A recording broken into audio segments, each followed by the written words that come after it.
اس وقت سیاہ ریش کا حلیہ کچھ اور تھا۔ ایک روز یہ سپاہی اسے باہر جاتا نظر آ گیا۔ سیاہ ریش نے اسے راستے میں روک لیا اور اس کے ساتھ ایسی باتیں کی جنہیں کوئی انسان خواہ وہ کتنی ہی مضبوط شخصیت کا ہو نظر انداز نہیں کر سکتا۔ ان باتوں کے لیے جو لب و لہجہ اختیار کیا گیا اور جو اداکاری کی گئی وہ انسانی فطرت پر طلسماتی اثر کرتی ہے۔ یہ سپاہی معمولی سے ذہن کا پسماندہ آدمی تھا، جال میں آ گیا اور رات کو قلعے میں پہنچ گیا۔ قلعے کے ایک کمرے میں جو اہتمام کیا گیا تھا وہ پتھروں کو موم کرنے کے لیے کافی تھا۔ ایک تو کمرے کی سجاوٹ تھی اور بیش قیمت قالین، دوسرے یہ لڑکی تھی جس کے حسن میں اور جسمانی ساخت میں جادو تھا۔ اس کا لباس ایسا تھا جس میں وہ نیم اوریاں تھی اور اس کے کھلے ہوئے ریشمی بالوں کا تاثر نشہ طاری کرتا تھا۔ سیاہ ریش کے کہنے کے مطابق یہ لڑکی اس کا لباس اور انداز زاہدوں اور پرہیزگاروں میں بھی حیوانی جذبہ بیدار کر دیتا تھا۔ تیسری اور اصل چیز وہ شربت تھا جو وہ لوگ اپنے شکار کو پلاتے تھے۔ شیشے کا گولا فریب نظر پیدا کرنے کے لیے تھا۔ اس سپاہی کے ذہن میں یہ ڈالا گیا کہ وہ شاہی خاندان کا فرد ہے اور اس کا خاندان تخت سلیمان کا وارث ہے۔ تخت سلیمان کا وجود تھا یا نہیں، دلچسپ کہانیوں میں اس کا بہت ذکر آتا ہے اور ایسے انداز سے آتا ہے کہ یہ ایک حسین اور پراسرار تصور کی طرح لوگوں کے ذہنوں پر سوار ہو جاتا ہے۔ یہ سپاہی جب اس کمرے میں داخل ہوا تو کمرے کی زیبائش اور قیمتی سامان نے اسے متاثر کیا۔ سیاہ ریش مراقبے کی حالت میں تھا، اس کا بھی اثر تھا۔ اس نے جب اتنی حسین لڑکی دیکھی تو مروب ہو گیا۔ لڑکی نے جو اسے شربت پلایا اس میں نشہ تھا۔ اس نشے کا اثر یہ تھا کہ انسان حقیقی دنیا سے لا تعلق ہو کر حسین تصورات کی دنیا میں چلا جاتا ہے۔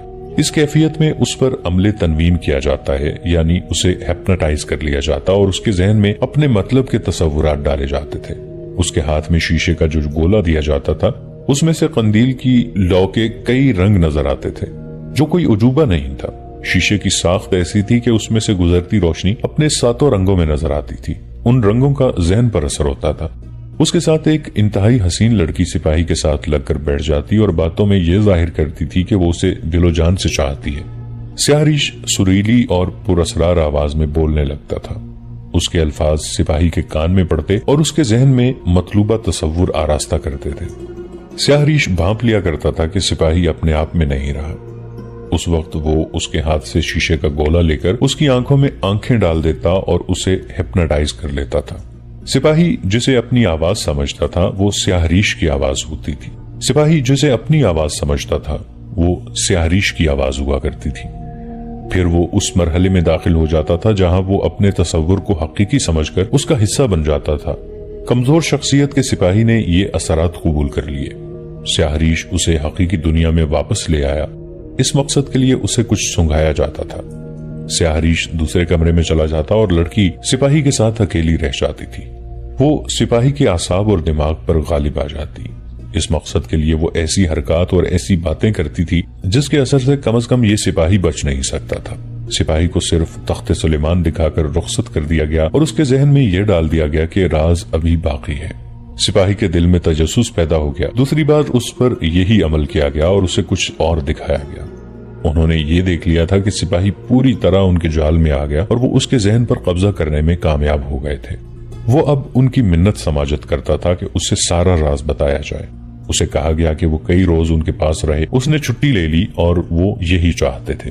ان 4 دنوں اور 4 راتوں کے عرصے میں مسلسل نشے اور ہپناٹزم کے زیر اثر رکھا گیا اور اس کے ذہن لاشعور میں صلاح الدین ایوبی کا تصور پیدا کر کے یہ بات ڈال دی گئی کہ سلطان ایوبی سپاہی کے دادا اور باپ کا قاتل ہے اور اس کے تخت پر بھی اس نے قبضہ کر رکھا ہے۔ سپاہی کو ایک حسین لڑکی کا تصور دکھایا گیا۔ پھر یہ دکھایا گیا کہ سلطان ایوبی نے اس لڑکی کو پنجرے میں بند کر دیا ہے۔ 4 روز بعد اسے اسی حالت میں قلعے سے نکال دیا گیا۔ وہ اپنی ڈیوٹی پر حاضر ہو گیا۔ اسے جو ہی موقع ملا اس نے سلطان ایوبی پر حملہ کر دیا۔ سپاہی بے ہوش پڑا تھا۔ طبیب نے اس کے ذہن سے نشہ آور شربت کا اثر زائل کرنے کے لیے دوائی دی تھی۔ وہ حقیقت اور تصورات کے درمیان بھٹک رہا تھا۔ معلوم نہیں اس کے اعصاب پر کیسے کیسے اثرات تھے کہ اثرات اترتے ہی اعصاب جواب دے گئے۔ طبیب نے اسے ہوش میں لانے کے کچھ طریقے اختیار کیے اور 2 روز بعد سپاہی نے آنکھ کھولی۔ وہ اس طرح اٹھا جیسے گہری نیند سو گیا تھا اور خواب دیکھتا رہا تھا۔ اپنے ارد گرد کھڑے آدمیوں کو حیرت سے دیکھنے لگا۔ طبیب نے اس سے پوچھا کہ وہ کہاں تھا۔ اس نے کہا کہ وہ سویا ہوا تھا۔ بہت دیر بعد وہ اپنے آپ میں آیا تو وہ زیادہ کچھ نہ بتا سکا۔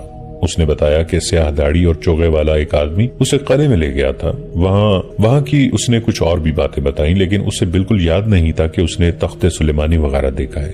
اسے یہ بھی یاد نہیں تھا کہ اس نے سلطان ایوبی پر تلوار سے حملہ کیا تھا. یہ یقین کرنے کے لیے کہ سپاہی دھوکہ نہیں دے رہا، اسے سلطان ایوبی کے سامنے لے جایا گیا. اس نے فوجیوں کی طرح سلطان کو سلام کیا. سلطان ایوبی نے اس کے ساتھ شفقت اور پیار سے بات کی، مگر وہ حیران تھا کہ ان لوگوں کو کیا ہو گیا ہے اور یہ کیا کر رہے ہیں. آخر اسے بتایا گیا کہ اس نے کیا کیا ہے تو وہ چلا اٹھا، یہ جھوٹ ہے، میں اپنے سلطان پر حملہ نہیں کر سکتا. سلطان ایوبی نے یہ کہا کہ یہ بے گناہ ہے، اسے یاد نہ ہی کرایا جائے کہ اس نے کیا کیا ہے. قتل کا یہ طریقہ سلطان صلاح الدین ایوبی کے فوجی حاکموں وغیرہ کے لیے بڑا ہی عجیب تھا کہ سلطان ایوبی پر جان قربان کرنے والے ایک محافظ کے ذہن کو اپنے قبضے میں لے کر سلطان ایوبی پر ہی قاتلانہ حملہ کرایا. اللہ نے کرم کیا کہ سلطان ایوبی بال بچ گئے. اس واقعے کے فوراً بعد سلطان ایوبی نے جو کانفرنس بلائی اس میں دمشق کی انتظامیہ اور فوج کے حکام بلائے گئے تھے. ان سب کے مزاج اکھڑے ہوئے تھے، سب غصے سے بھرے ہوئے تھے. وہ سب الصالح اور اس کے امراء اور وزراء سے بہت جلد انتقام لینے کو بےتاب ہوئے جا رہے تھے جنہوں نے سلطان ایوبی کو قتل کرنے کی سازش کی تھی. وہ سمجھتے تھے کہ سلطان نے انہیں قاتلانہ حملے پر غور و خوض کرنے کے لیے بلایا ہے، لیکن سلطان آئے تو انہوں نے اس واقعے کا ذکر ہی نہ کیا، جیسے اس کی کوئی اہمیت ہی نہیں تھی. انہیں اس وقت تک جاسوسوں نے دشمن کی سرگرمیوں کی جو اطلاعات دی تھی وہ ان کے مطابق اپنے پلان کی تبدیلی کے متعلق سب کو آگاہ کر رہے تھے. ان کا رویہ اور انداز سرد سا تھا. جو ہی انہوں نے اپنا لیکچر ختم کیا سب بھڑک اٹھے. وہ انتقام کی باتیں کر رہے تھے. سلطان ایوبی نے بے نیازی سے مسکرا کر وہی بات کہی جو وہ پہلے بھی کئی بار کر چکے تھے. اشتعال، غصے اور جذباتیت سے بچو. دشمن آپ کو مشتعل کر کے ایسی کارروائی پر مجبور کرنا چاہتا ہے جس میں عقل کی بجائے جذبات اور غصہ ہو. میرا تمام تر منصوبہ ایک قسم کی انتقامی کارروائی ہے، لیکن انتقام اپنی ذات کا نہیں، اپنے مذہب کا. میری جان اور میری ذات اور تم میں سے ہر کسی کی جان اور ذات کی اس سے بڑھ کر کوئی اہمیت نہیں کہ تم اسلام اور سلطنت اسلامیہ کے پاسبان ہو. تم سب کو جانیں قربان کرنی ہے، خواہ میدان جنگ میں مارے جاؤ، خواہ دھوکے میں دشمن کے ہاتھوں قتل ہو جاؤ. حکمران اور مجاہد میں یہی فرق ہے. حکمران اپنی موت کی اور اپنی ذات کی حفاظت کرتا ہے، اور مجاہد اپنے ملک و ملت پر قربان ہوتا ہے. الصالح اور اس کے امیر وزیر اپنی بادشاہی کی حفاظت کر رہے ہیں. یہ احکام خداوندی کی خلاف ورزی ہے، اس لیے وہ ناکام ہوں گے. انہوں نے اپنی انٹیلیجنس کے نائب سربراہ حسن بن عبداللہ سے کہا کہ وہ ایسے تمام کھنڈروں اور پرانی عمارتوں کا جن کا کوئی مصرف نہیں مسمار کرا دے. انہوں نے یہ ہدایت بھی جاری کی کہ مسجدوں میں اس موضوع پر خطبے دیے جائیں کہ دونوں جہان کا حاکم خدا ہے اور غیب کا حال اس کے سوا کسی کو معلوم نہیں. خدا کا کوئی بندہ خدا اور بندوں کے درمیان رابطہ کے ذریعہ نہیں بن سکتا. خدا ہر کسی کی سنتا ہے اور کسی انسان کے آگے سجدہ ناجائز ہی نہیں، گناہ ہے. توہم پرستی سے لوگوں کو بچاؤ. انہوں نے کہا اپنے سپاہیوں کو سمجھاؤ کہ جس طرح میدان جنگ میں اپنے جسم کو دشمن کی تلوار سے بچاتے ہو، وار روکتے ہو، اسی طرح ذہن اور دل کو بھی دشمن کے بڑے وار سے بچاؤ. یہ وار تلوار کا نہیں زبان کا ہوتا ہے. جسم کے زخم مل جاتے ہیں، جسم زخمی ہو کر بھی لڑتا رہتا ہے، مگر ذہن اور دل پر زخم آ جائے تو جسم بیکار ہو جاتا ہے. تم نے نشے کا اثر دیکھ لیا ہے. میرے اپنے محافظ نے مجھ پر ہی حملہ کر دیا. جب نشہ اترا تو وہ مان ہی نہیں رہا تھا کہ اس نے مجھ پر حملہ کیا ہے. اس نشے میں ایک خوبصورت لڑکی کا نشہ بھی شامل تھا. یہ بھی یاد رکھو کہ یہ حالت صرف ان لوگوں کی ہوتی ہے جنہیں تم اپنا غلام اور مویشی بنا لیتے ہو. ان میں ذمہ داری کا اور مسلمان کی عظمت کا احساس بیدار کرو. ان پر ذمہ داریوں اور قومی وقار کا نشہ طاری کر دو. ملک و ملت کا وقار اور اس وقار کا دفاع ان کے ایمان میں شامل کرو، پھر ان پر کوئی اور نشہ طاری نہیں ہو سکے گا. سلطان ایوبی نے حملے کا جو پلان بنایا تھا اس کے مطابق قلعہ بقلعہ آگے بڑھنا تھا. مضبوط اور مشہور قلعے حمص، حلب اور حماد کے تھے. حلب شہر الگ تھا، اس کے دفاعی انتظامات مضبوط تھے، اور شہر سے کچھ دور قلعہ تھا جسے قلعہ حلب کہا جاتا تھا. ان کے علاوہ کئی اور قلعہ بندیاں تھیں جن میں زیادہ تر پہاڑی اور دشوار گزار علاقے میں تھیں. سب سے بڑی دشواری اس علاقے کی سردی تھی. پہاڑیوں پر برف باری بھی ہوتی تھی جو سردی میں اضافہ کر دیتی تھی. چونکہ وہاں سردیوں میں کبھی لڑائی نہیں ہوئی تھی، اس لیے مخالفین نے اپنی فوج جو مختلف امراء کے زیر کمان تھی قلعہ بند کر دی تھی. ان کے صلیبی مشیروں نے بھی انہیں یہی مشورہ دیا تھا. ادھر سلطان ایوبی نے سردیوں میں ہی لڑنے کا تہیہ کر لیا تھا۔ انہیں جاسوس مسلسل خبریں دے رہے تھے۔ ان خبروں میں ایک اطلاع یہ بھی تھی کہ حلب کی مسجدوں میں امام اور خطیب لوگوں کو اس موضوع پر واعظ اور خطبے دے رہے ہیں کہ صلاح الدین ایوبی وہ گنہگار انسان ہے جس نے بادشاہی کے لالچ اور نشے میں اور جنگی طاقت کے گھمنڈ میں خلیفہ کا نام خطبے سے نکال دیا ہے۔ سلطان ایوبی کو عیاش اور بدکار کہا جا رہا تھا، اور یہ بھی کہ خطبے میں خلیفہ کا نام نہ لیا جائے تو خطبہ مکمل نہیں ہوتا اور نامکمل خطبہ گناہ ہے۔ سراؤں، مسافر خانوں اور بازاروں میں بھی یہی الفاظ سنے اور سنائے جا رہے تھے کہ صلاح الدین ایوبی عیاش ہے اور بدکار ہے اور نام کا مسلمان۔ اس کے ساتھ ہی جاسوسوں کی اطلاعوں کے مطابق لوگوں میں صلاح الدین ایوبی کے خلاف جنگی جنون پیدا کیا جا رہا تھا۔ صالح کی فوج توڑی تھی، آدھی فوج سپہ سالار توفیق جواد کے زیر کمان سلطان ایوبی کے ساتھ مل گئی تھی، لہٰذا الصالح کے مفاد پرست مسلمان امراء اور حکمران شہریوں کو لڑنے کے لیے تیار کر رہے تھے۔ ان منصوبوں میں صلیبیوں نے اس طرح جان ڈال دی تھی کہ جن علاقوں پر ان کا قبضہ تھا وہاں ان کے صلیبی باشندوں کی خاصی تعداد کو حلب، موصل اور دیگر قصبوں اور دیہات میں ان ہدایات کے ساتھ آباد کر دیا تھا کہ وہ وہاں کے مسلمانوں کو صلاح الدین ایوبی کے خلاف بھڑکاتے اور اکساتے رہیں۔ جاسوسوں نے بتایا تھا کہ حلب میں شہریوں نے جنگی تربیت کا انتظام کر لیا ہے، ہر کوئی ہتھیاروں کی زبان میں بات کر رہا تھا۔ جنگی جنون کے ساتھ لوگوں پر اضطراری اور ہیجانی کیفیت بھی طاری ہوئی جا رہی تھی۔ البتہ پرانی عمر کے مسلمان بہت ہی پریشان تھے اور کہتے تھے کہ یہ قیامت کی نشانی ہے کہ مسلمان سے ٹکرائے گا، مگر ان کی آواز صلاح الدین ایوبی کے خلاف نعروں اور بہتان تراشی کے شور و غوغا میں دبتی جا رہی تھی۔ یہ آواز صلیبیوں کے عزائم کے خلاف تھی، اس لیے انہوں نے اسے دبانے کا خاص اہتمام کیا تھا۔ یہ سارا منصوبہ دراصل تھا ہی صلیبیوں کا۔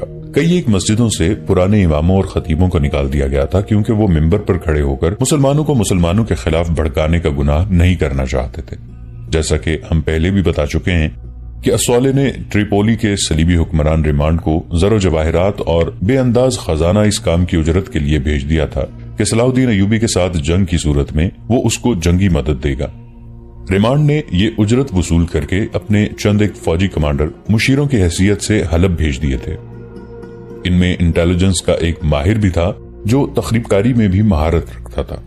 ان مشیروں نے آتے ہی حلب میں مسلمان فوج کی مشترکہ ہائی کمانڈ بنا دی تھی۔ فوجیں مختلف قلعوں میں تھیں۔ ان فوجوں کے کمانڈروں میں سیف الدین والی موصل، ایک قلعہ دار گمگشتگین جسے گورنر کا درجہ حاصل تھا، سلطان ملک صالح اور عز الدین قابل ذکر ہیں۔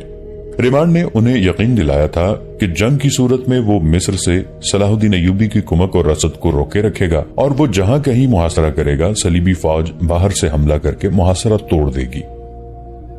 دمشق میں سلطان ایوبی دوسرے تیسرے دن تمام کمانڈروں کی کانفرنس بلاتے تھے۔ فوجوں کی ٹریننگ خود بھی دیکھتے اور کمانڈروں سے رپورٹیں بھی لیتے تھے۔ راتوں کو کپڑوں کے بغیر ٹریننگ دے کر انہوں نے اپنی فوج کو سردیوں میں لڑنے کے لیے تیار کر لیا تھا۔ قریب چٹانیں تھیں، انہوں نے صحرا میں بھاگنے دوڑنے والے گھوڑوں کو چٹانوں پر چڑھنے اور اترنے کا عادی بنا دیا تھا۔ ادھر حلب میں بھی 2-3 کانفرنسیں ہو چکی تھیں۔ وہاں کے کمانڈروں کو یہ اطلاع مل چکی تھی کہ سلطان ایوبی کی فوج رات کو جنگی مشقیں کرتی ہے، لیکن انہوں نے اسے کوئی اہمیت نہیں دی تھی۔